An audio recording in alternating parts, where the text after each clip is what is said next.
மறைந்த மாண்புமிகு முதலமைச்சர் அம்மா அவர்கள் செயல்படுத்திய விலையில்லா ஆடுகள் மற்றும் கறவை மாடுகள் வழங்கும் திட்டத்தால் தமிழகத்தில் கால்நடைகளின் எண்ணிக்கை அதிகரித்துள்ளதாகவும் பால் உற்பத்தியும் உயர்ந்துள்ள நிலையில் தேசிய பால் உற்பத்தி திட்டத்தின் கீழ் தமிழகத்திற்கு கூடுதல் நிதியுதவி அளிக்க வேண்டும் என மக்களவையில் அஇஅதிமுக வலியுறுத்தியுள்ளது. மக்களவையில் இன்று பேசிய அஇஅதிமுக உறுப்பினர் திரு கே காமராஜ், தமிழகத்தில் ஏழைகளின் வாழ்க்கை தரத்தை உயர்த்தும் உன்னத திட்டமான விலையில்லா ஆடுகள் மற்றும் கறவை மாடுகள் வழங்கும் திட்டத்தை மறைந்த மாண்புமிகு முதலமைச்சர் அம்மா செயல்படுத்தியதாக தெரிவித்தார். இத்திட்டத்திற்கு மத்திய அரசு கூடுதல் நிதி அளிக்க வேண்டும் எனவும் அவர் கேட்டுக்கொண்டார்.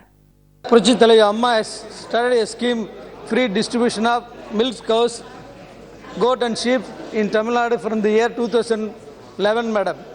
After that scheme, there is the increased amount of livestock in Tamil Nadu, madam, and also increase in milk production, madam. The Tamil Nadu government has requested the central government under the National Dairy Development Project additional grant of funds to increase the livestock in Tamil Nadu, madam. Whether the central government has sanctioned additional amount or going to sanction the amount, madam. Thank you.